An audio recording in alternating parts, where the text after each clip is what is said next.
So, before we continue talking about Nathalie, I just wanted to mention a video that I put out yesterday for any of you who may have missed it.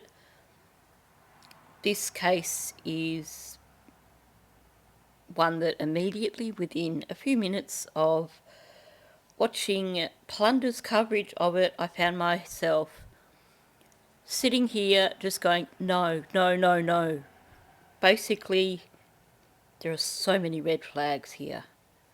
There are shades of Summer Wells, shades of Chris Watts, shades of Maddie, Classic and Sincere, Michael Vaughan. Honestly, there's just so many red flags here, I couldn't even begin to describe it. So for those of you who haven't heard anything about this case, these two little children, Lily and Jack, this is from Canada, Nova Scotia. They basically, according to their mother and their stepfather, wandered off into the woods while their parents, I'm saying that very loosely, were still in bed. Apparently, these kids let themselves out through the glass door and took off into the woods. They've been gone for a week now. If you listen to the press conference that occurred a few days ago, it seems pretty clear that, in actual fact, authorities don't believe the story that they've been told. They are basically, in my opinion, looking into it as a criminal case. This first video that I've done is pretty much just an overview with a quick look at the press conference as well, and a little bit of a translation of some of the things that were said in the press conference. But I am going to do follow-up videos. I definitely want to have a look at the interviews that were done by both parents, because red flags all round for me, I have to say. So if you've not watched this video, I do recommend watching it, and also I recommend keeping an eye out for my future videos on this case. I will be doing an analysis on the interviews of the mother and the stepfather, because I think there is so much to unpack there. There are so many things that I see as red flags, and I would like to share that with you guys. So with that said, I'm going to get back to Maddie and get back to talking about Nathalie's interview. I should mention beforehand, a few people have commented about they would like me to have a look at Stephen Young, and I agree. I think we definitely need to revisit his interview. I think we need to revisit Tyler's interview, and also the Disney girlfriend. I also want to revisit the law enforcement interviews with Deb and Chris Stearns. So it looks like we're going to be quite busy between now and when Stefan's trial actually starts. I will certainly be going through the judge's response to the motions hearing when he finishes that and gets that out there into the court webpage. So yeah, keep an eye on my channel. I know some people have mentioned they've been not getting notifications. Just be aware that while there are occasional times when I might be unwell, or I may just have too many commitments during the day, but for the most part you can pretty much expect a new video from me at pretty much the same time every day. Now, just an add-on for those of you who may be playing your own game of bingo with the various background sounds that occur in my channel. The minor bird that does the alarm clock impression has now learnt to bark like my pup Mouse. So you may hear what sounds like a distant puppy bark, and that'll probably be the minor bird. If the puppy bark sounds like it's right here in my studio, you'll know that's Mouse. So where we're at with this interview, basically we are at a point where Detective Morris has essentially said, okay, let's get down to the serious stuff. He's discussed Saturday and pretty much most of Sunday with Nathalie and is about to move on to talking about Monday. I have to say I'm loving seeing everyone's comments on this interview. Certainly giving me a lot to consider. I do agree that since this is only a week after Maddie was unalived, that Nathalie certainly would have been still processing what was going on. I can certainly understand how a mother with a high needs child would want to basically focus on their world and not all the drama that's going on around them in a house like that. I agree that there quite possibly is some amount of guilt on her part for basically for things that she did see and didn't follow up on. And we'll discuss that when we get to talking about the message between her and Jenn, the "you're good" message. So I think perhaps I have at times been a little bit hard on Nathalie, but I also think that she knows a lot more than what she's saying. So essentially what I'm saying here is that I think when it comes down to Nathalie, given her connections with Jenn's family, given her personal situation, and given the short amount of time frame since Maddie went, that this is actually quite a complex interview to look at in terms of the psychology. And I will try and keep that in mind as I'm working through and try and question whether or not I am being fair in my comments.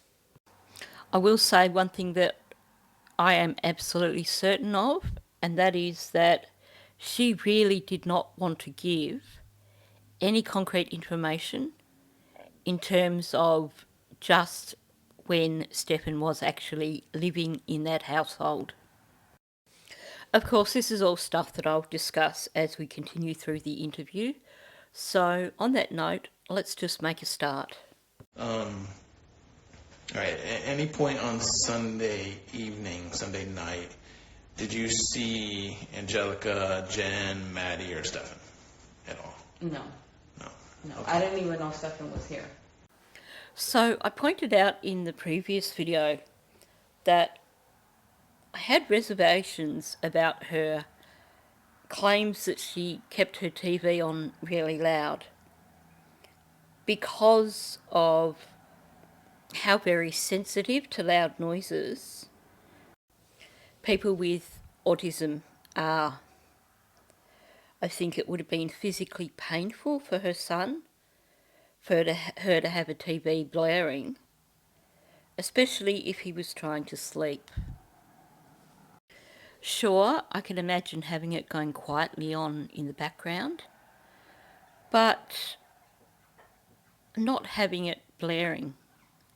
The other side of that is, and I haven't got to that part of the interview, but wasn't it Nathalie who mentioned to detectives that she had her own trauma issues?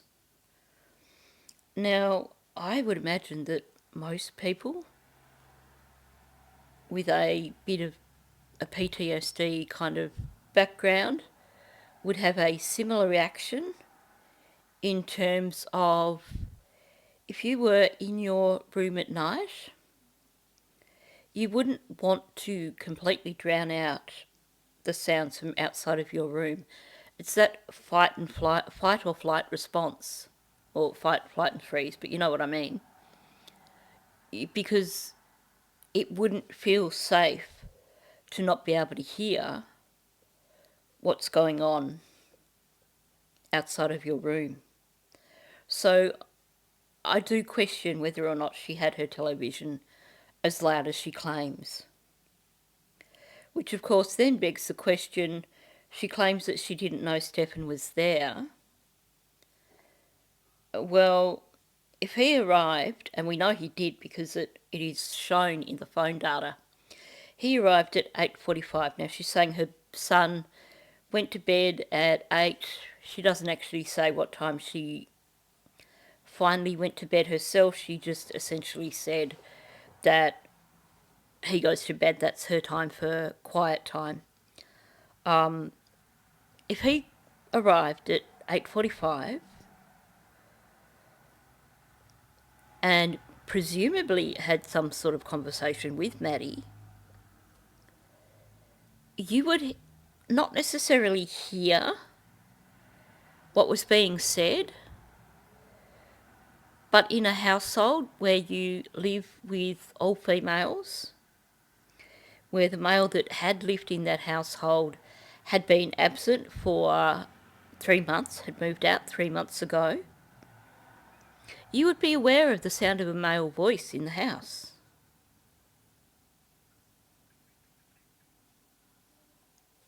So I'm not entirely convinced. I'm not convinced that she had her television so loud that she couldn't hear anything outside of her room. And if that is the case, then she would have had to have heard Stefan's voice in the house. Okay. So Monday morning when you wake up,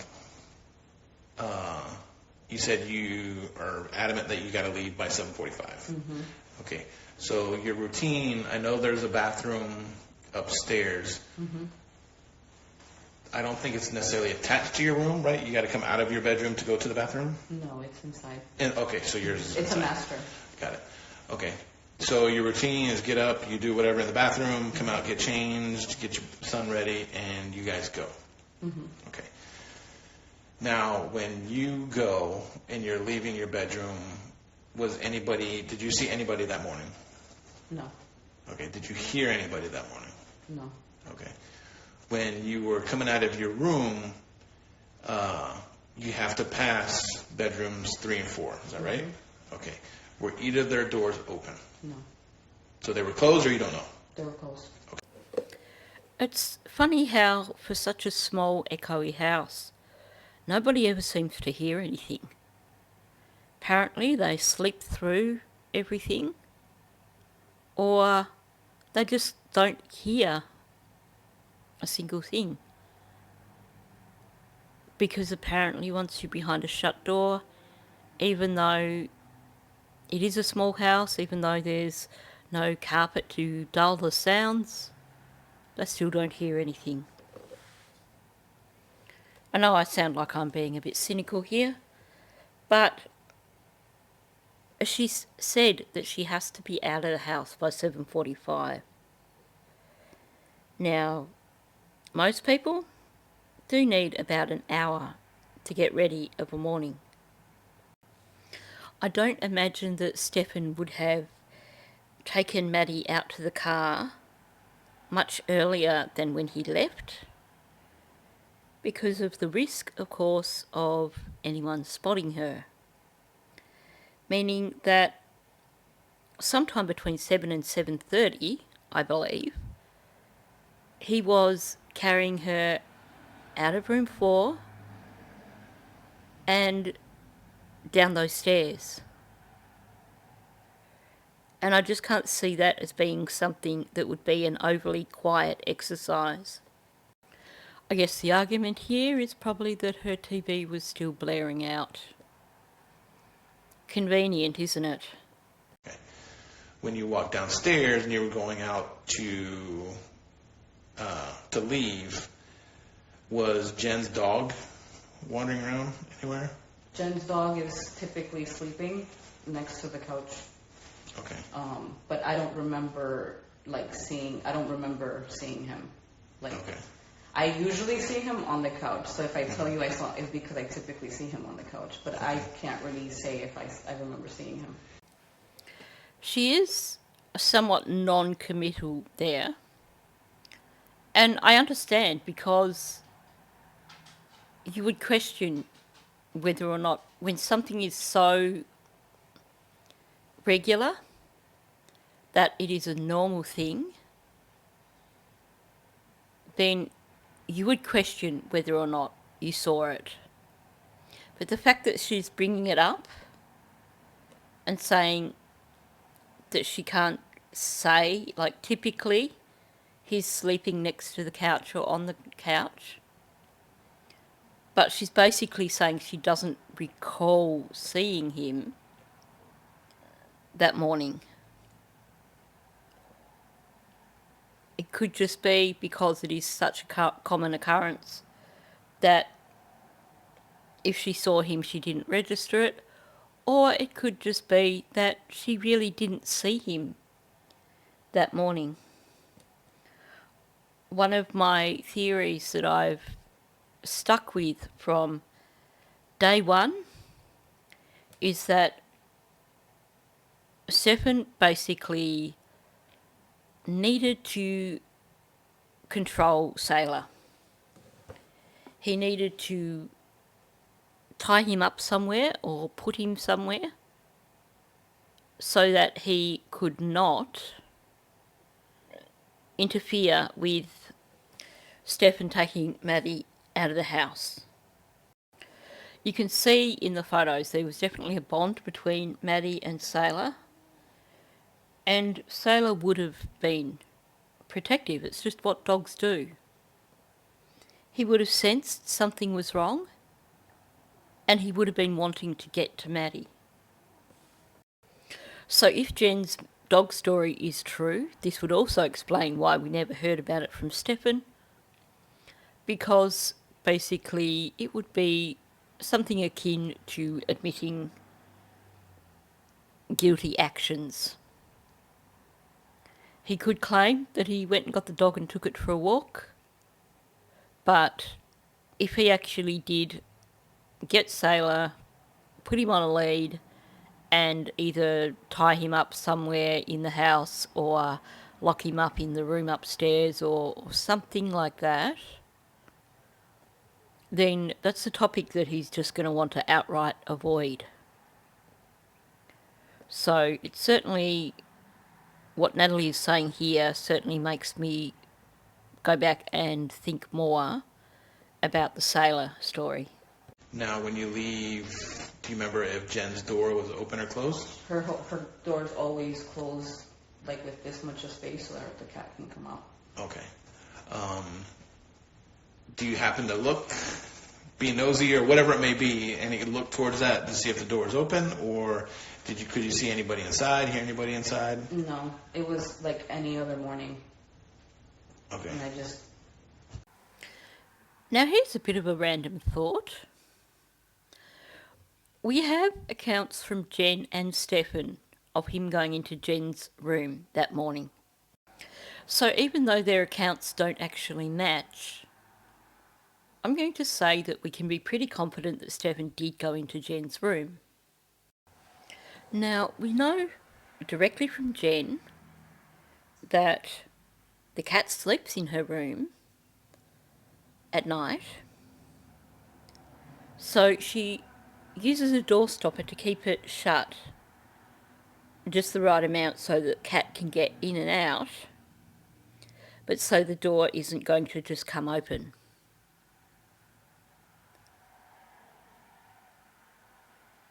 So Stefan went into Jen's room. We know that. Nathalie is saying when she left, Jen's door was propped open just like it was any other morning. Jenn claims that when Stefan went in to collect the dog, she basically got out of bed just for long enough to try and help him, and then he said go back to bed, so she did. Now, my question is, who propped the door closed again? Did Jenn get up and, after Stefan had gone out, put the door stopper back in place? Because it's really hard to put a door stopper in place from the other side of the door.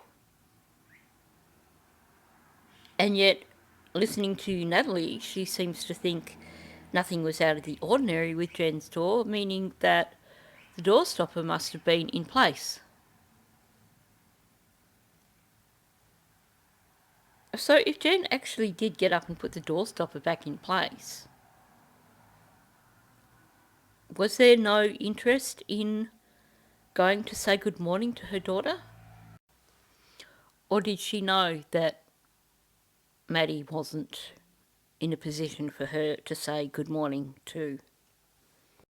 Because certainly if the door was in its regular position, and by extension you would think that meant that the door stopper was in place, there's another opportunity there for Jenn to have essentially got up to say good morning to her daughter, which apparently she didn't actually take advantage of. Just leave. Okay. And how confident are you that you left around 7:45 that morning? I have a meeting first thing in the morning on Mondays. Mm-hmm. Give me 1 second. I can tell you because my boss typically texts me, and like if I'm waiting outside for a parking spot, it's always like around 9:05. Mm-hmm. But yeah, because it was Monday, I'm up like, and I had been sleeping late. Okay. Yeah, I had to have left on time because I was at work on time. So much for Jenn's claims of the flatmate's schedules being so unpredictable. Although she did then, after saying that, say basically that the flatmate leaves at 7:45. So had Stefan left any later with Maddie, he might have been caught.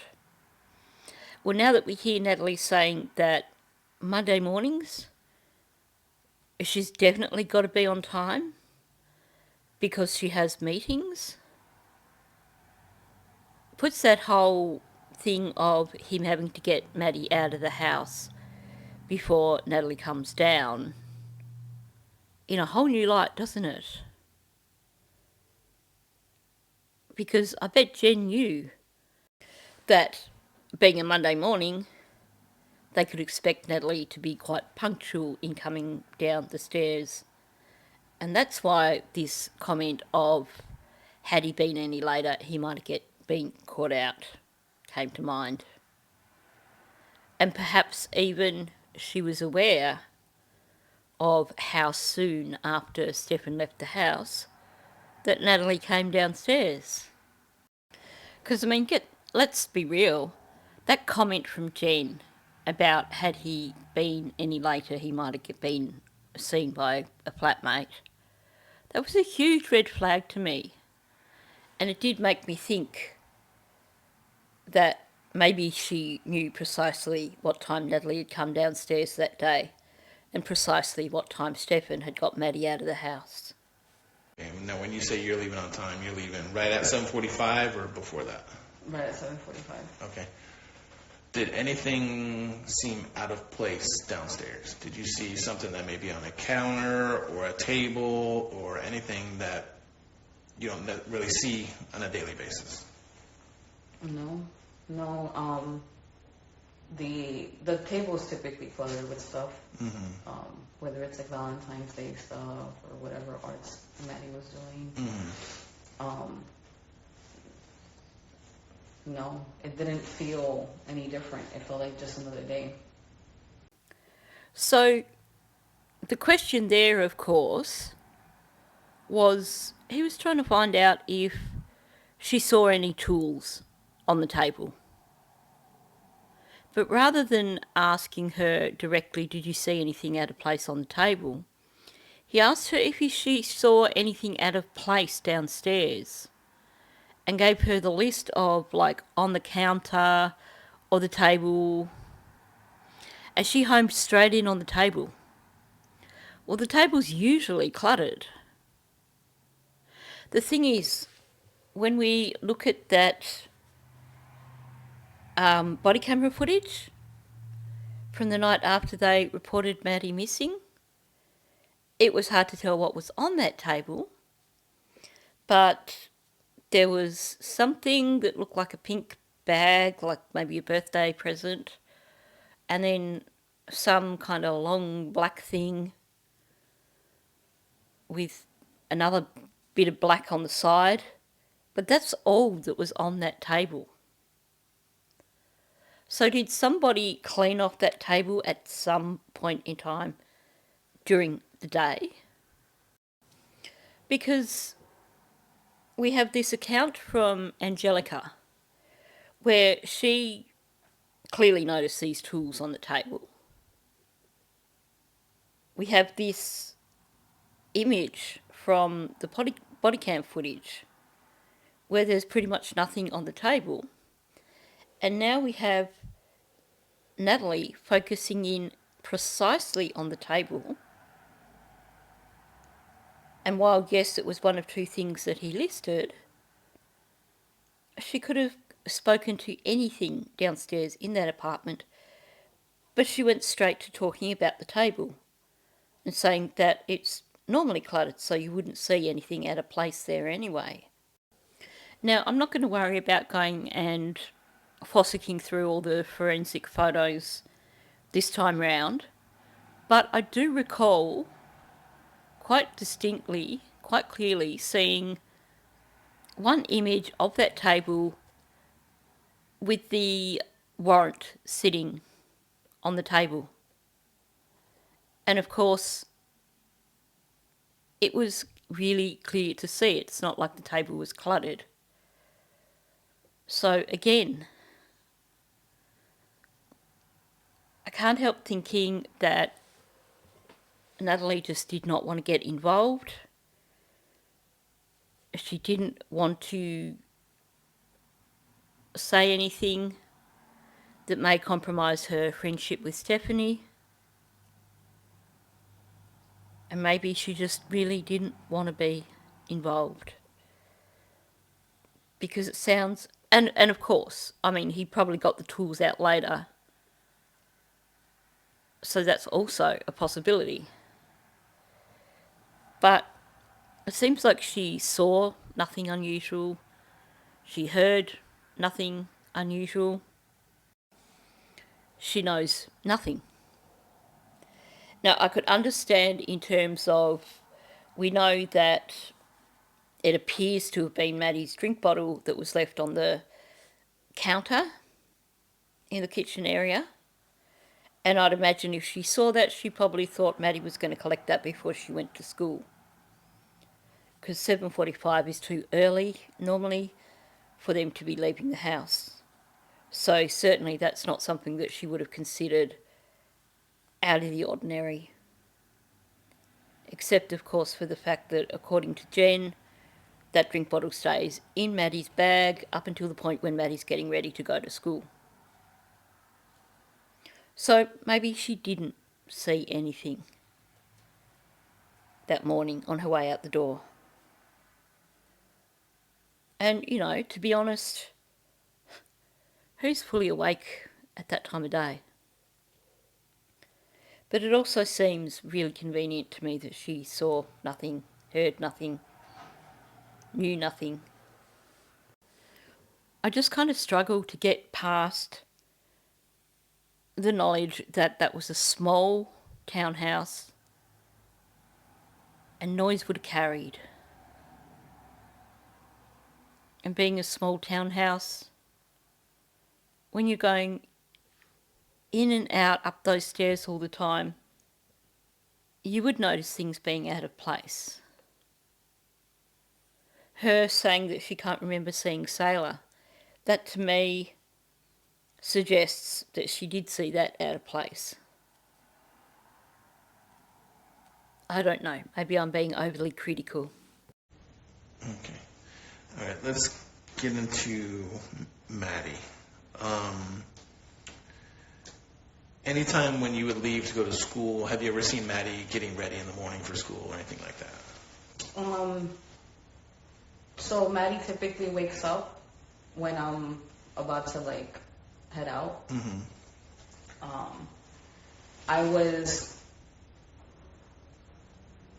I make my son's lunches.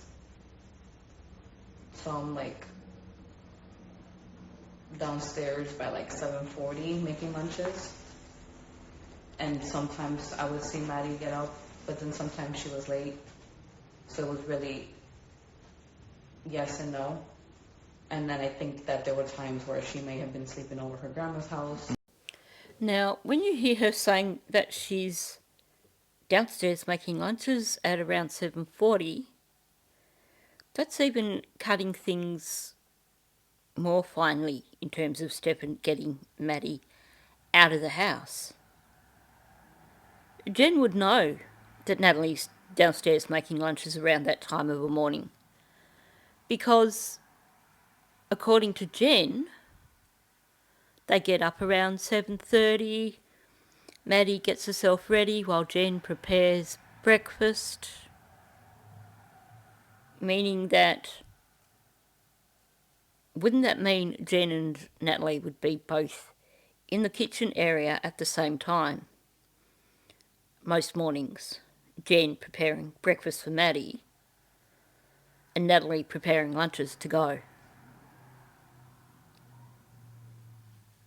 And as for 7:40, being a Monday morning, with her saying that, you know, she was definitely on time that day and that on Mondays she can't afford to be late because she has meetings, I wouldn't be surprised if she was downstairs even earlier than that.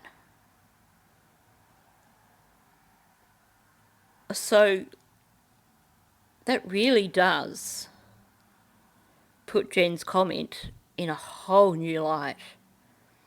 The had he been any later, then maybe one of the flatmates might have seen him. Is this an admission from Jenn? That maybe Stephen had only just gotten Maddie out of the house before Nathalie came downstairs to prepare lunches? Now we know, based on a few things, first of all based on that brief interaction between Nathalie and the officer where she said to him, he doesn't normally take Maddie to school. This is all weird, or whatever she said. We also know that she had spoken up about Stephen being alone in his room with Maddie. So we can be 100% certain that had she seen anything that morning in terms of Stephen and Maddie, that she really would have spoken up. So certainly, if she missed seeing what was going on, but honestly, Jenn's comment of, had he been any later, yeah, just blows my mind when I look at it in this perspective. Mm-hmm. So like, where would Maddie typically sleep? In her room. In the little partition area. Okay. Yeah. Now, Have you ever seen Maddie get ready for school or anything like that? No, I think she would get ready in her mom's room. So, apparently Nathalie is the only person on the entire planet who was unaware of the fact that Maddie slept in Jen's room. Jenn supposedly discussed her recreational activities in the bed with Stefan, with Nathalie. Jenn supposedly told the whole world that Maddie slept with her because she wouldn't sleep in her own bed. Jenn claims that when Maddie slept at Yolanda's, she pretty much always slept in Yolanda's bed. So Stephanie would have had to have been aware of that there were issues in terms of where Maddie would sleep. And yet, apparently, Nathalie believed that Maddie slept in her own room. And let's be real. Maddie and Jenn are not the sort of people that are going to close the barriers on that room every night. Those things, those room dividers, they are a little bit awkward to move. So I can imagine that for the most part they were left open. And maybe Maddie's bed wasn't as visible from outside of those dividers, unless you're in a particular position. But surely, if those dividers were always open in the morning when you got up to head off to work, wouldn't you be questioning, oh, does Maddie sleep with these open like that? I just find it really odd that she believed that Maddie slept in her own room, that fake room. Or maybe it was a situation where Nathalie would be coming downstairs of a morning after Jenn and Maddie had got up, and maybe Jenn made sure that Nathalie believed that Maddie slept in that room because Jenn didn't want her family, she didn't want Yolanda and Stephanie to know that she was allowing Maddie to sleep in a bed with her and Stefan. That would make sense. And I guess you would consider, if you came downstairs and that room was all opened up, that it was because Maddie had already gotten up. I mean, she wouldn't need to go downstairs through the night if she heads to bed early. So maybe she just was under the impression that Maddie slept in that room, opened up the divider when she got up, and went and got ready in Jen's room. Now, I do believe that Maddie got ready in Jen's room for the most part. Maybe she got dressed in her fake room, but in terms of brushing her teeth and her hair, doing her makeup, everything she needed for that was in Jen's room. So I think Nathalie is probably spot on with that. She probably wouldn't know where Maddie normally got dressed of a morning because Maddie was showering of a night, meaning that she would have stumbled out of bed and the first thing she would do would be to get dressed. She was probably already dressed every morning before Nathalie came down the stairs. So certainly once you start to break it down like that, then I could see Jenn deliberately deceiving Nathalie in terms of where Maddie slept of a night in order to avoid information getting back to her own family. And I could see and Nathalie believing that, because by the time she got upstairs, Maddie would be already up and getting ready for school. Of course, you do have the exception of weekends. Nathalie claims that she used to get up pretty early of a weekend and head out kind of early. I can't see Jenn or Maddie getting up early on a weekend. Well, I can't see Jenn getting up early on a weekend. Maybe Maddie was an early riser on weekends and was in her fake bedroom doing stuff on her computer. She was possibly still young enough to be at that age when she did get up early enough on weekends. Hadn't quite reached the teenager age of wanting to stay in bed till 11 o'clock. Okay. Yeah, no, like if I'm downstairs, it's for that moment, and then I go back upstairs. All right. Do you know, or if you have you ever talked to either Maddie or Jenn, when Maddie gets ready for school, like when she would get dressed for school, if you know or if you heard, would she just go in her closet, pick out what she's going to wear for the day, or do you know how that would work? So, not really, because I wasn't involved with like I wasn't in Jen's room watching her get her daughter's stuff ready to know. I know, what I do know is that Maddie loved clothes and she loved looking nice, and I can imagine that she would pick out her own clothes. I don't see Jenn being the one picking out her clothes. Do you think Maddie would lay out her clothes the day before to go to school? Or? I would see her being that type of person. Have I ever seen it? No. But Maddie liked clothes. And I say that because she would we had that in common. Like, I would go downstairs and try something on for her.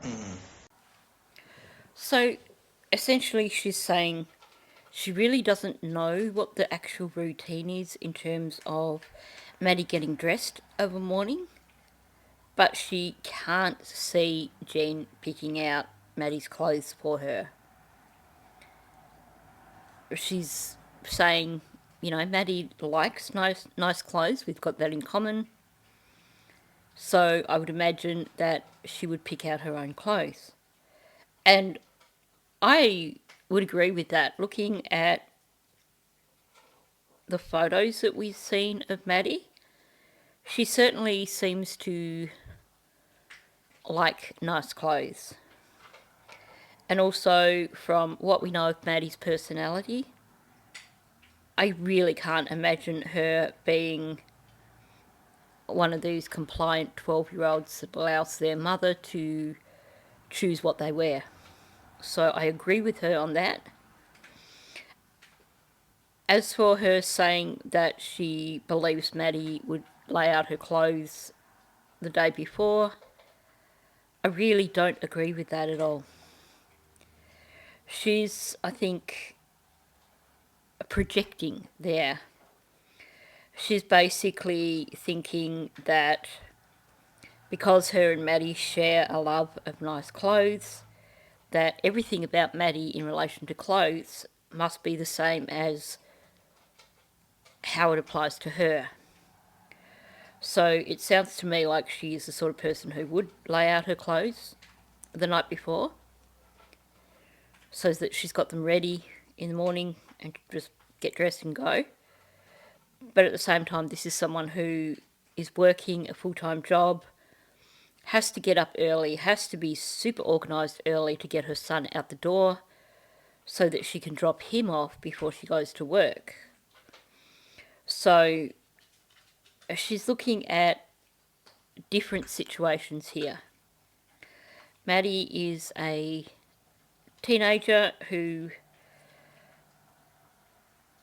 didn't sound like she had ever been taught how to be organised by her mother. It's just not Jen's way. And not only that, Maddie had pretty much the same uniform, let's say, that she wore to school.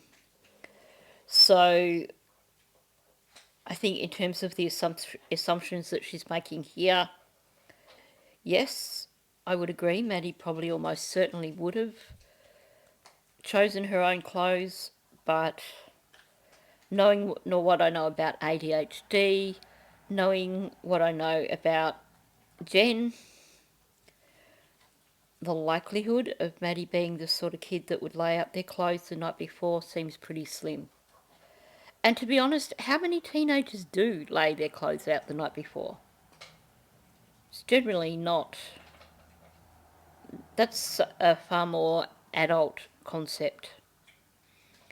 And like I said, I can't see it being something that Jenn would have encouraged. If Jenn didn't encourage it, then it's not something that I would imagine Maddie establishing as part of her own routine. Where would she normally keep her clothes? She had a, I call it a bureau, but it's a drawers, it's drawers, where the TV was. And I want to say she had little drawers on the side, like little plastic ones. I think she may have some stuff in Jen's closet. I don't know, but I want to say that's where she had her clothes, because she had like a whole drawer set in her little partition area. So when you would leave to go to work or make breakfast or make lunches downstairs, where would Maddie typically be? In her mom's room at that point. Okay. Yeah. Did you ever see her sleeping in her own bed that's down there? I mean, I've seen her a lot in that area. A lot of the times that I was down there, it was throughout the daytime. If it was into the evening, she would be like on her computer. But no, I mean,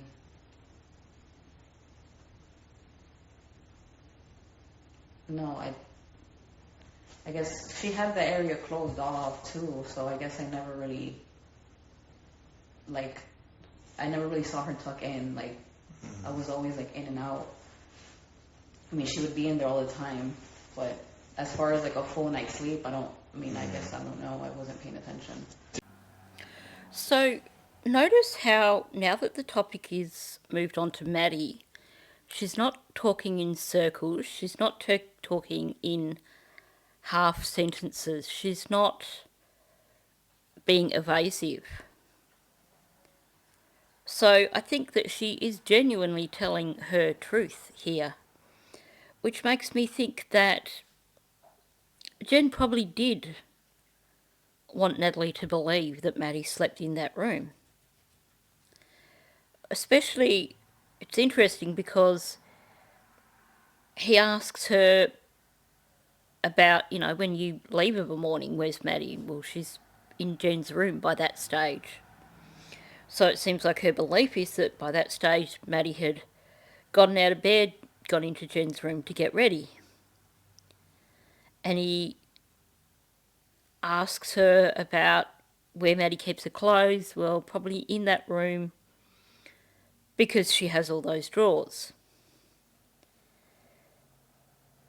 And then he's basically wanting to know, well, how do you know that Maddie sleeps in that room? What gives you the impression that Maddie sleeps in that room? And she talks about Maddie being in that room all the time during the day. She'll be in there on her computer. And then she says, what I find is interesting in that she says, he asks, well, have you ever seen her actually sleeping in there? And she essentially says no, because it's closed. She keeps it closed off. Well, she can't keep it closed off all the time if you see her in there all the time during the day. So, was Jenn closing that room off overnight to give the impression that Maddie was sleeping in there? And how is it that Angelica realised that Maddie didn't sleep in there, but Nathalie didn't?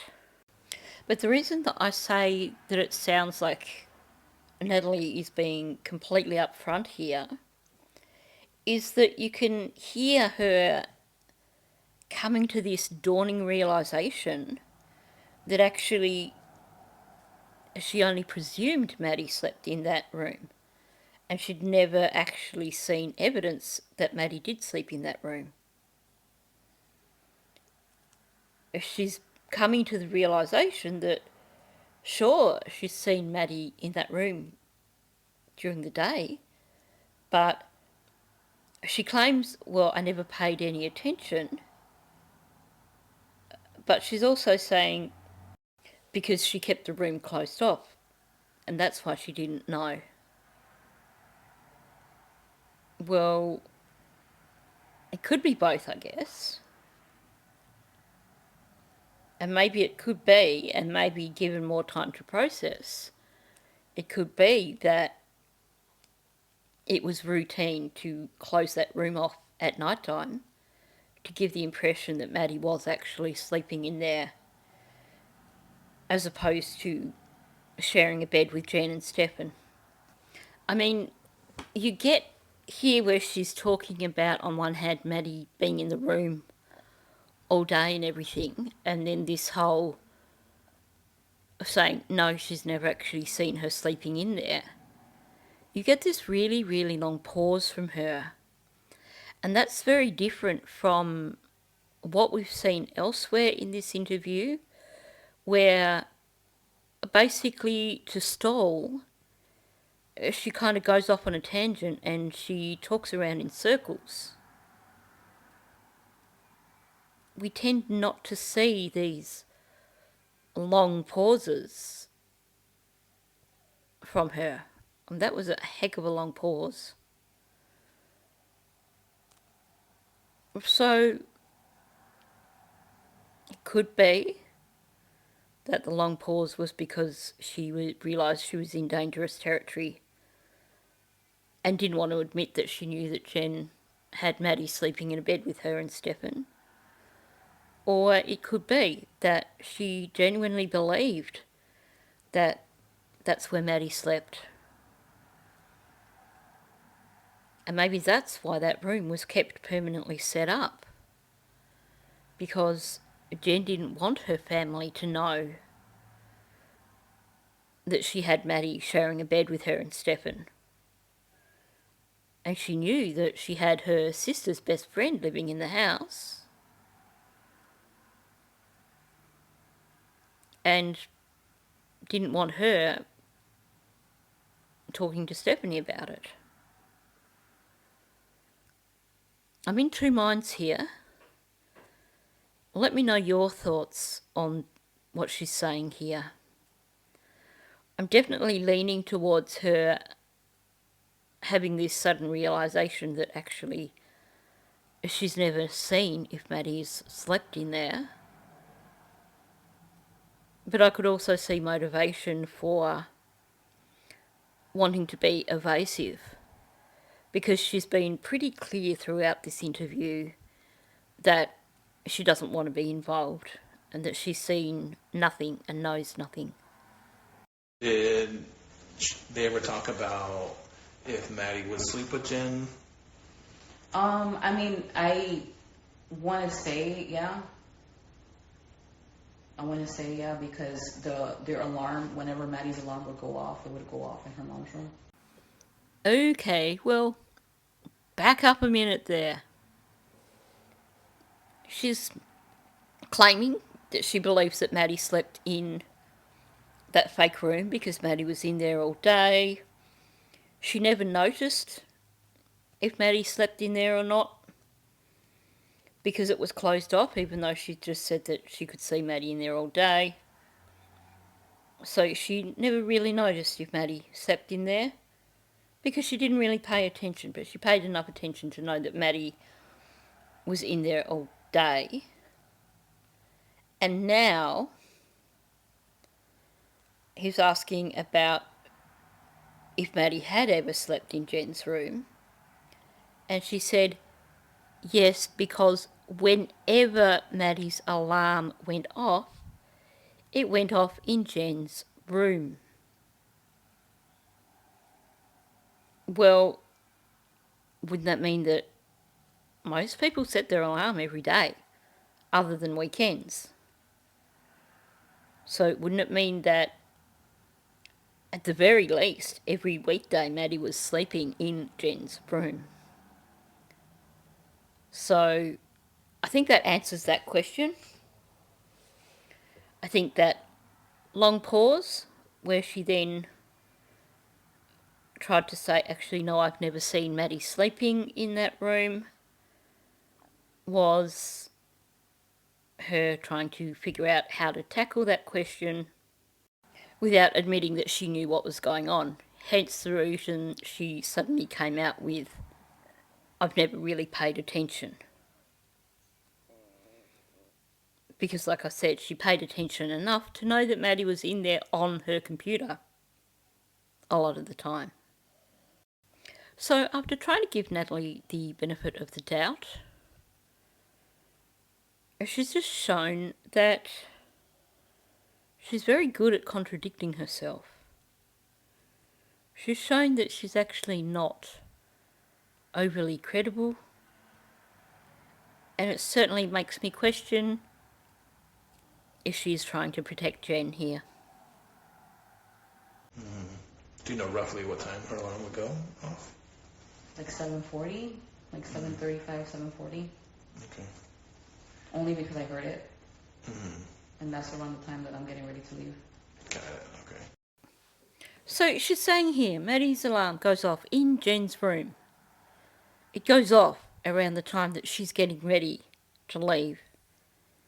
Essentially, if it's going off around 7:40 or 7:35, that's when Nathalie is downstairs making lunches, apparently.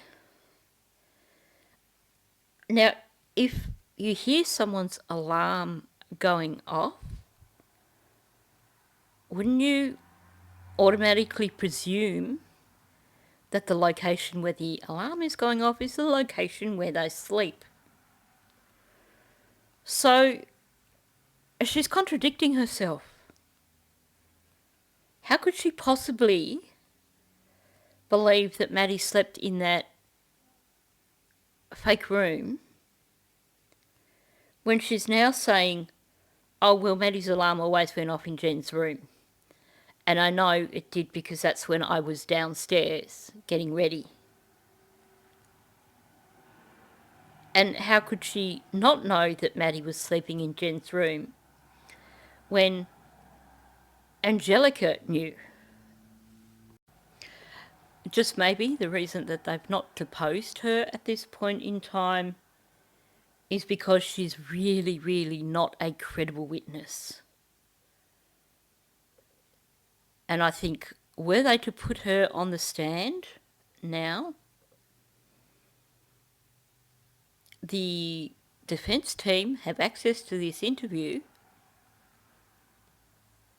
so anything that she were to say on the stand that contradicted this interview, the defence team would eat her alive.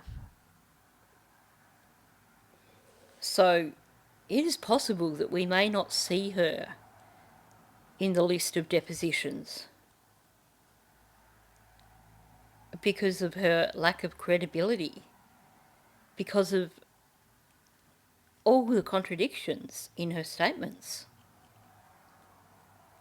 She's got to be one of the least credible witnesses that we've seen. And typically, Maddie would be in Mom's room. Whenever, yeah, like in the mornings, Mm-hmm. yeah.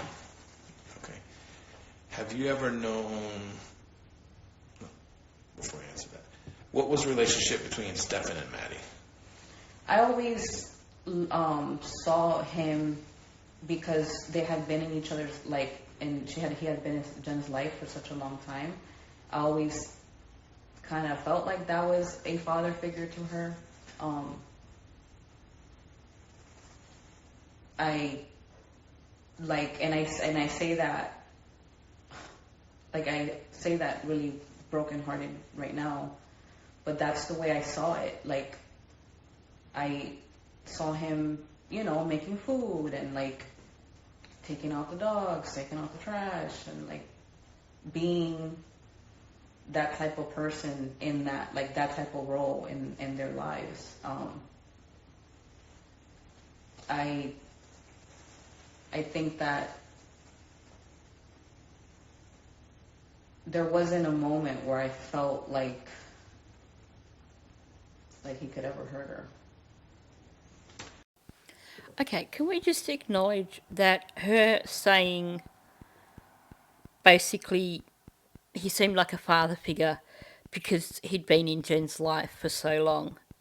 Can we just acknowledge how much that sounds like Jenn saying, well, I had no reason to not trust him because he'd been in our lives for so long. Or I'm not quoting verbatim, but you know what I'm saying. She's using the same excuse that Jenn used. And then she talks about him making food, taking the dogs out, taking out the trash, those kind of things that make it a father role. Okay, well, let's start with taking the dog out. Don't know why she keeps saying plural. Dogs. There's only one dog in that house. As far as I know, there only ever was one dog in that house. But not only that, we've heard from Jenn and Jen's neighbours that Stefan never took the dog out for a walk. Jenn grudgingly admitted that morning was the first time he'd ever shown an interest in doing anything like that. Although she was extremely evasive about that as well. And after me saying, well, we haven't seen so many of those pauses, she's got the pauses going again. And then, of course, she struggles to say that basically she doesn't think he could have ever hurt Maddie. She's like, I think that long pause, there wasn't a moment, and then there's another long pause when I felt like, and then far more quietly, he could ever hurt her. That fading fact at the end of a sentence that she was really, really struggling to get out. And the fact that she's proven to be so uncredible makes me think that actually there's far more to the story here. And that maybe she has witnessed something that she doesn't want to discuss. And she doesn't say here that she could never think that. She's saying there wasn't a moment where I felt like he could ever hurt her. Maybe that's neither here nor there, but it's certainly not as strongly persuasive as saying, I never imagined, or I never thought, or I never believed. All she's saying is, I think that there wasn't a moment where I felt like he could ever hurt her. And notice she says, I think that. So she's not even being assertive. She's not even positive. She thinks there wasn't a moment. But maybe there could have been. This is far from an affirmative statement. This is far from a statement that you could bank on. And it makes me think that she quite likely did know more than what she's saying.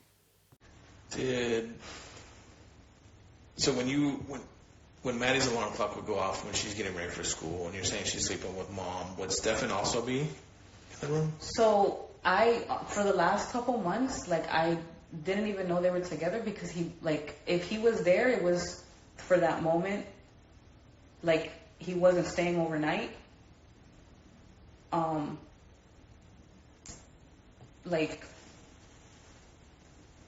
in the last couple of months where I would hear the alarm ringing, Jenn was by herself. Mm-hmm. Jenn would sleep with Maddie because Jenn didn't like to sleep by herself. But as far as when he was living there, they made that whole area for her so that she can sleep there. I never ever thought she wasn't sleeping there while they were together because they had made that whole area for her.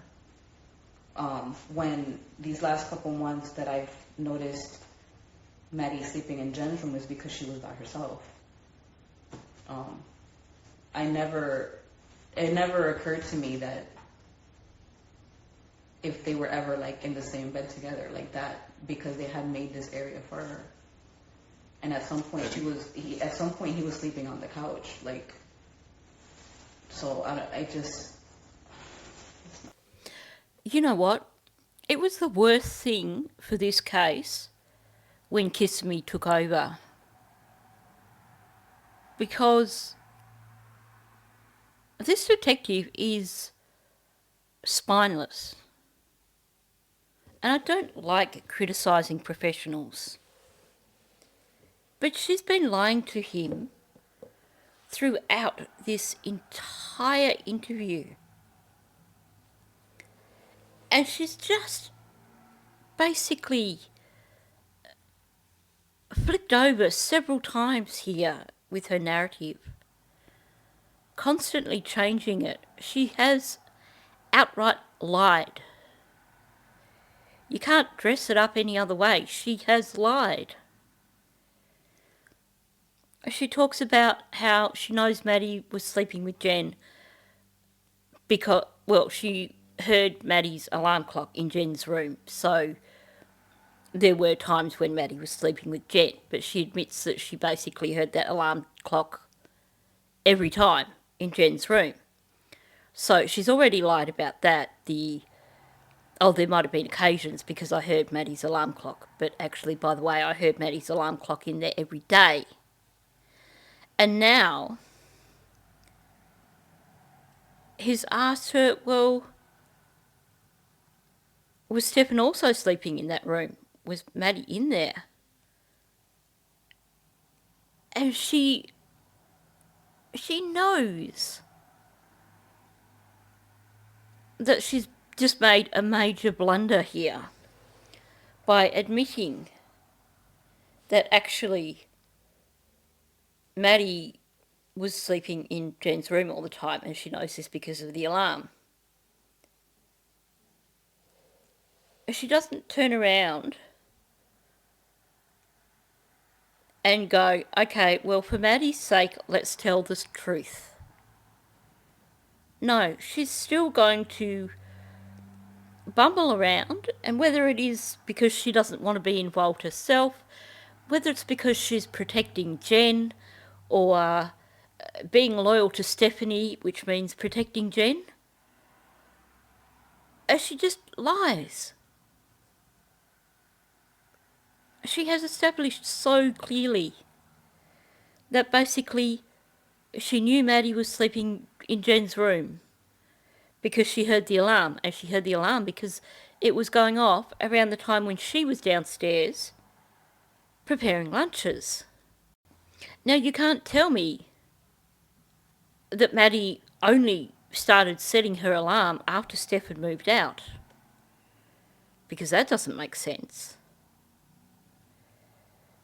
So she's claiming that she only heard Maddie's alarm coming from Jenn's room after Stefan moved out, which implies that, she never heard Maddie's alarm prior to that, because we know that Maddie always slept in Jenn's room. Apparently Nathalie didn't get the memo that Jenn's already given that one up. So instead, she tries to talk her way out of it. It starts with, I didn't even know they were back together for the last couple of months, but he wasn't staying overnight then anyway. So she's basically like, oh, I didn't know they were back together, and he didn't stay overnight those times anyway, so don't look at that. And let's try not to talk about before then. And then, and she's saying that essentially Maddie only slept with Jenn after Stefan moved out because Jenn didn't like sleeping on her own. But then she turns around and basically tries to use the excuse of, well, I know that Maddie was sleeping in her little room when he was there because, well, they made that room just for her so that she could sleep there. And, I never thought that she wasn't sleeping there because they made that whole area for her. Whereas she's already admitted that she's never once seen Maddie sleeping in that area. She's admitted that she's got no idea where Maddie slept. And she's admitted that in actual fact, she knew Maddie was sleeping in Jenn's room because she heard Maddie's alarm go off in Jenn's room. She's worse than Jenn. I mean, at least Jenn has a half-hour period of time before she forgets her lies. But Nathalie's flipping on her lies instantaneously. And she's trying to be overly persuasive. She keeps going back to the, well, it never occurred to me that if they were ever in the same bed together, like that, because they made this area for her. She can't even make a full sentence. But she's doubling down. She keeps coming back to, well, no, Maddie wasn't sleeping in the bed with Stefan because they made this whole area for her. Okay, but you've already said that she wasn't using it for the past 3 months.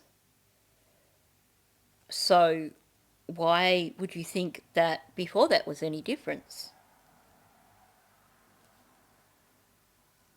You've said that you never paid any attention to where Maddie was sleeping, but you did pay enough attention to know that Maddie was on her computer all the time, which is quite remarkable given that they had it closed up all the time. So you could actually see through walls. And then she throws in this thing about at some point in time he was sleeping on the couch. Now that's supposed to bolster her argument that Maddie never slept in the same bed with Stefan.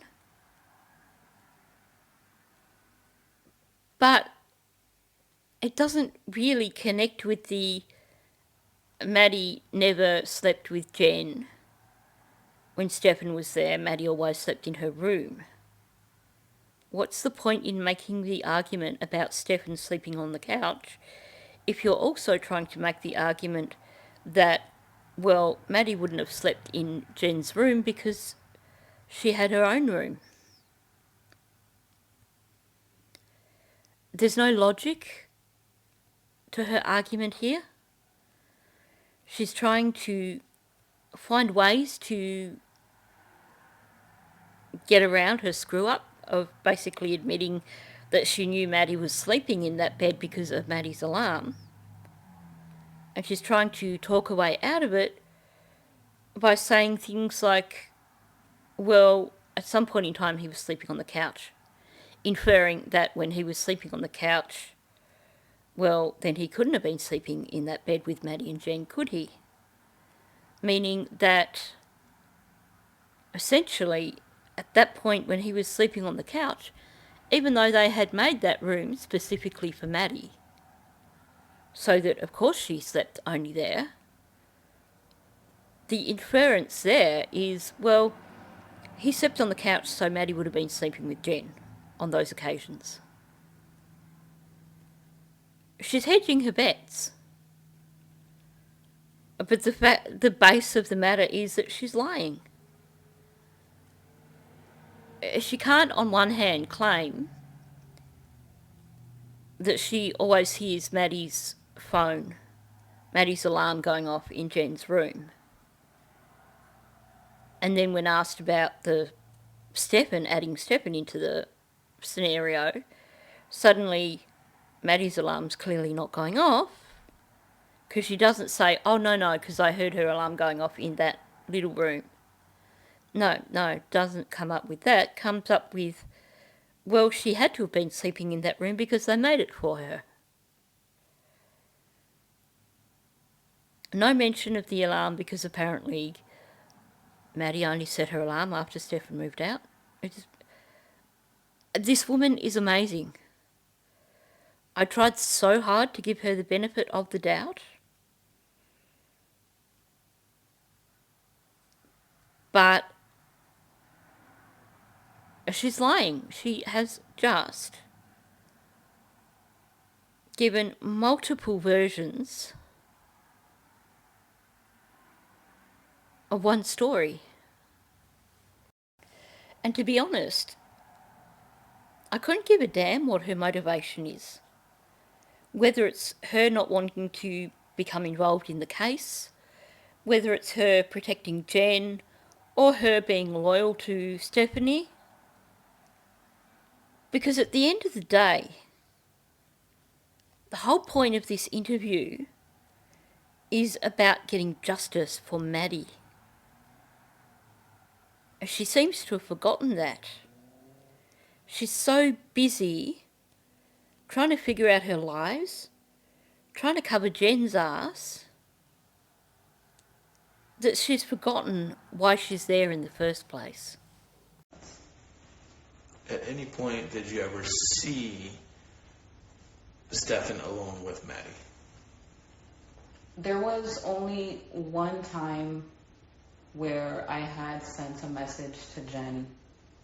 I want to say I couldn't sleep. I was going to the gym, and they were playing Atari. Like, I heard them playing Atari, and the door was like partially closed. And I texted Jenn. I was like, "Hey, I just want to make sure you're okay with this, because I grew up in a very different household. Like, my dad doesn't play, so that's just the way I was raised." So I sent her a message. I was like, "Hey, are you good with this? Like, are you okay with her being in his room?" So this is the room upstairs. Mm-hmm. Okay. Yeah, those were around the time they were broken up. Mm-hmm. And what did Jenn say? I can pull it up, but I'm pretty sure it was thank you, friend, you're good. To that, like, I can pull it up if you want me to pull it in. Yeah, if you don't mind. But that's the only time where I questioned anything, really, because, again, the way I was raised, we don't play that. Okay, before we get into what she was saying here, here's the thing that has really bugged me since the beginning about this. She's witnessed Stefan and Maddie in Stefan's room with the door partially closed, and she's had to message Jenn to let her know that's going on. Now, if Jenn was in the house, you would automatically presume that she knew that Maddie and Stefan were upstairs in Stefan's room, gaming together. Because it's a small house, it's not like they can just suddenly vanish. Jenn would know that they weren't in her room. She would know that they weren't in Maddie's fake room, because she'd be able to hear, because she said that she can hear everything going on in that room. So, basically, Nathalie is saying that Jenn wasn't even in the house when this occurred. And yet, Jenn has basically claimed to detectives that other than when she was working, she was always there. And Nathalie has made it really clear this is after they broke up and when Stefan was still living upstairs. So she's not talking about while Jenn is doing this new job. She's talking about a period of time when Jenn wasn't working. And yet Jenn clearly wasn't there. So that straight up shows us that Jenn was lying. And it seems like Nathalie and Jenn didn't coordinate stories like Jenn and Stefan did. I think we can be pretty certain of that. Because otherwise, Jenn might have actually said to Nathalie, "Oh, by the way, I told detectives that I'm always there when Maddie's with Stefan." She also said that Maddie was pretty much never alone with Stefan other than when she was having sleepovers. But Jenn has insisted that she was always in the house.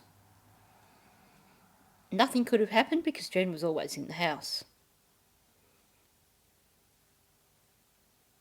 Now, this whole story here, she's saying that she couldn't sleep, so she was going to the gym. She goes to bed kind of early. Clearly it was a time when her son, well, I probably shouldn't say clearly, who knows with these people. So let's just not even put her son into the picture here because we don't know if he was there or not. But this is sometime later in the evening. If she's saying she can't sleep. This is not someone who sleeps through the day. This is someone who goes to bed early and gets up early. So this is something that is occurring, I'm going to say in the evening, because we know Stefan wasn't a morning person. And yet Jenn wasn't there. It was night time and Jenn wasn't there. If it was night time and Jenn wasn't there, who gave Maddie her medications? And how frequently was this occurring?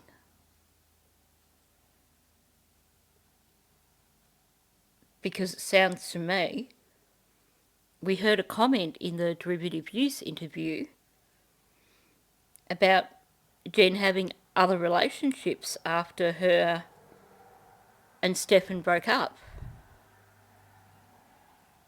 So was Jenn so busy with her other relationships after her and Stefan broke up that she basically was allowing Stefan free access to Maddie while she was off on a date? Okay, so focusing back on Nathalie again, she's talking about this text and, you know, she saw what in her eyes was inappropriate. Maddie in a pretty much closed room with Stefan. She could hear them in there, it was obviously closed off enough that she couldn't see them, because she's describing that she could hear them in there. She couldn't see them. She's not saying I saw them in there.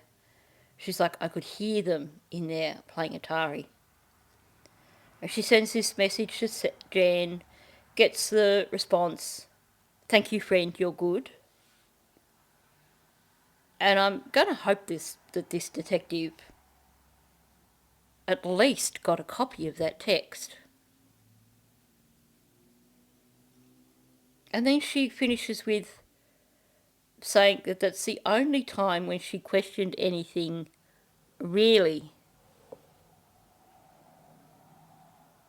When you start adding really on the end of something like that, a statement like that, means that you are trying to be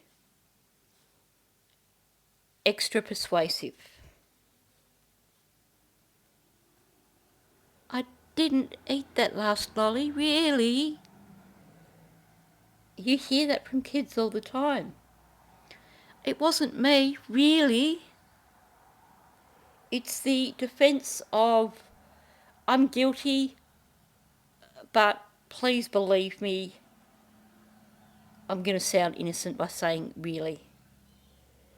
It's an attempt to be persuasive that basically is never overly credible. It never sounds genuine. So by saying really, after saying that's the only time when she questioned anything, then that kind of loses impact pretty damn quickly, doesn't it? To me, her adding really on the end tells me that this is not the only incident that she's questioned. Whether she's questioned it to Jenn or whether she's questioned it in her mind, it's not the only time. He wasn't asking her about, have there been times when you've seen something and questioned Jenn about it? He was asking her about times when she's seen things going on that were questionable. So this statement, this is the only time when I questioned anything really, is more of a global statement, not about questioning things to Jenn, just about questioning things in general. So I do think that she saw more in this house that she's telling this detective. I think she knows more than what she was telling this detective. Have you and Jen communicated after all this happened? Like after Anytime last week after Monday? yeah, I've been heavily trying to help the family, help my best friend, and I'm not really, like, I don't know how you console somebody that just lost a kid. Like, I can't imagine how it feels.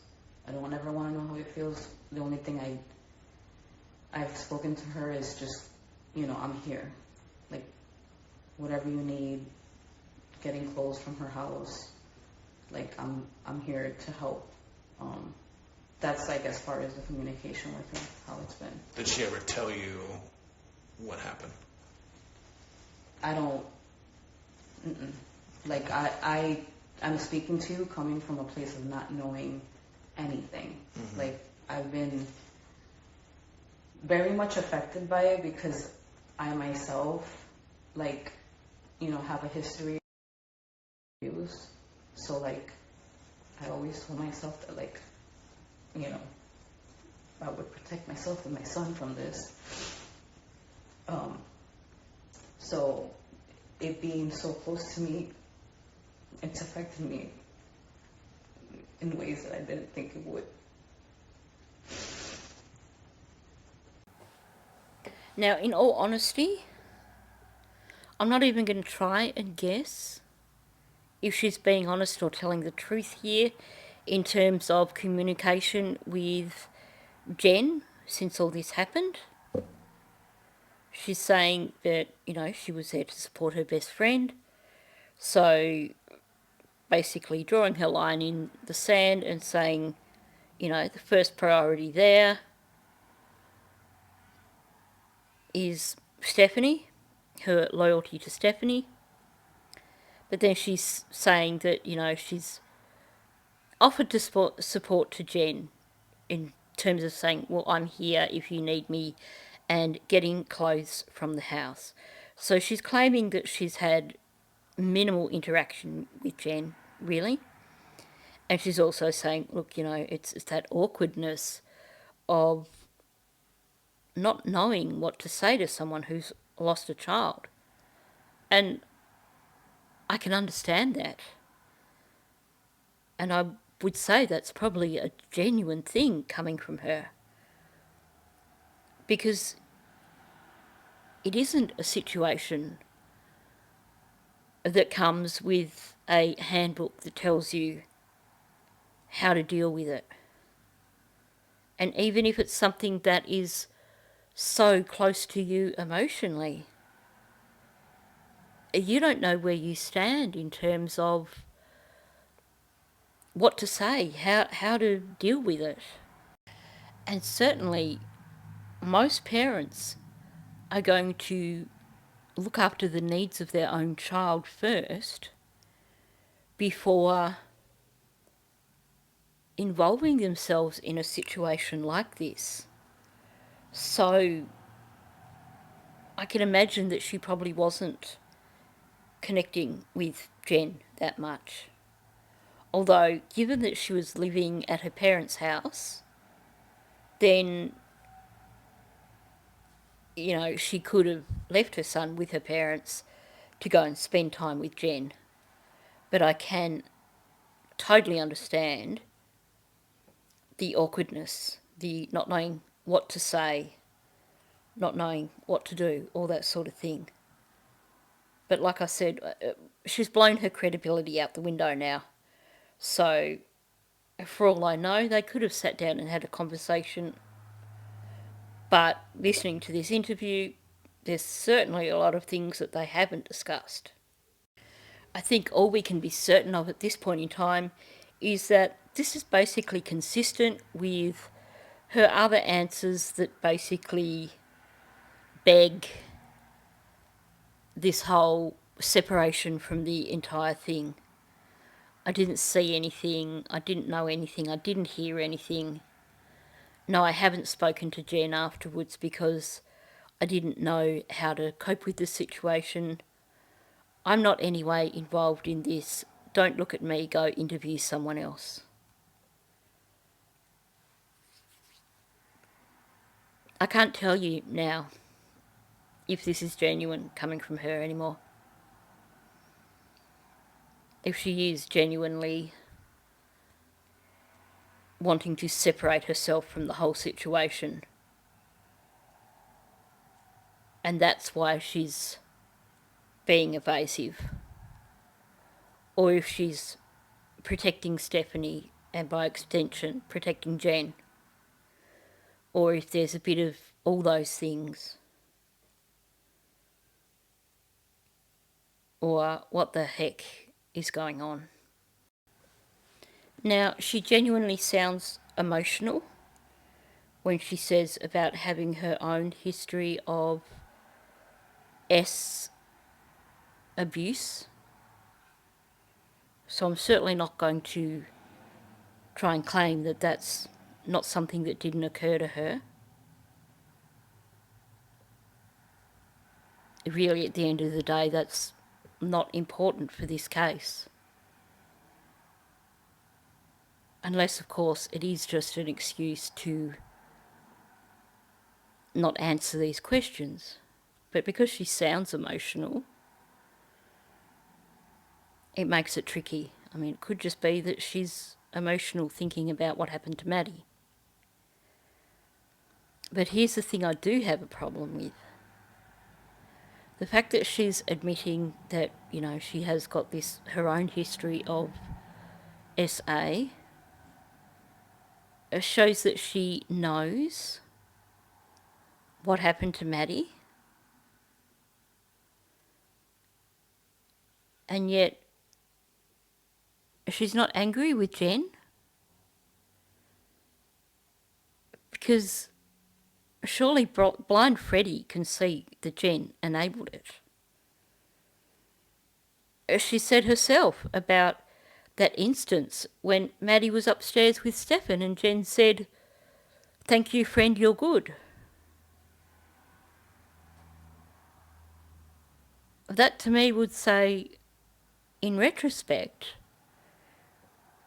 that she was enabling these things to happen. And yet now Nathalie's claiming that she wanted to support Jenn and help her. If it was me, I would be out of that house. I would never want to look Jenn in the face again.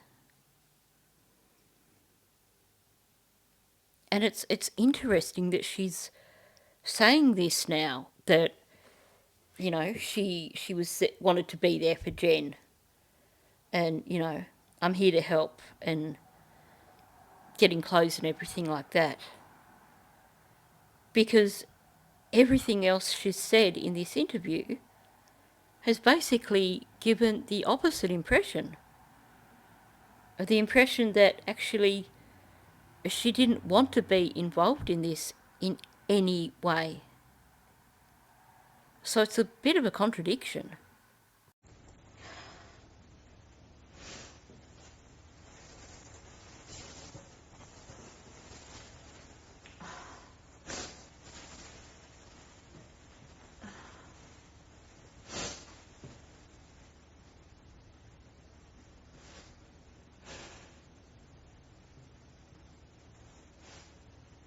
I think if you click on it, it'll take you to like that moment.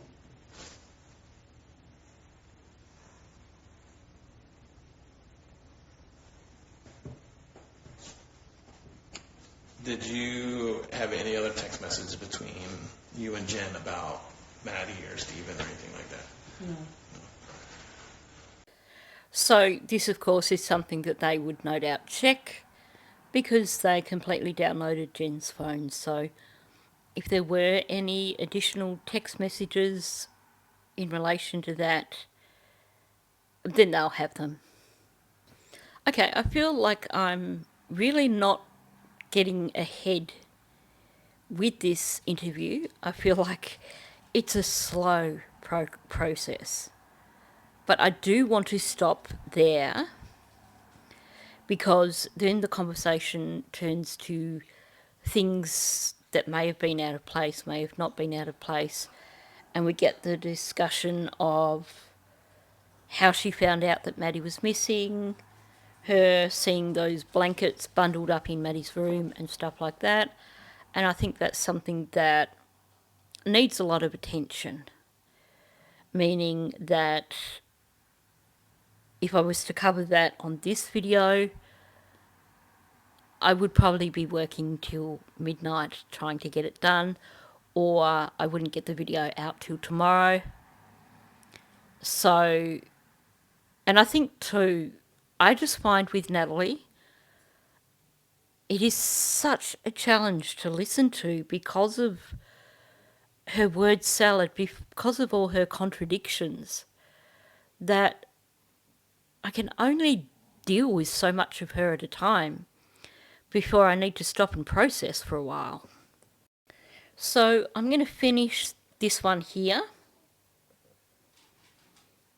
and then come back to that important part of it tomorrow. And that also means that after dinner I can put in a bit of extra time and do another video about Jack and Louis Sullivan, because that's such a, it's a sad case, and I think it's a case that needs to be shared, and it's definitely one that has really resonated with me already. So I do want to put some time into that this evening. So thanks for listening. I hope I haven't been too indecisive in this video. But essentially, you know, there's the part of me that likes to be respectful towards people.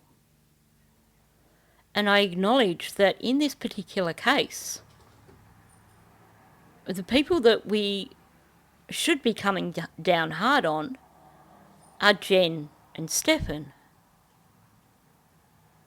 Although I also believe that Deb and Chris deserve everything that is thrown at them, and I honestly cannot condone someone becoming best buds with Deb, if that is actually the truth and it's not just a big scam, but I cannot condone that,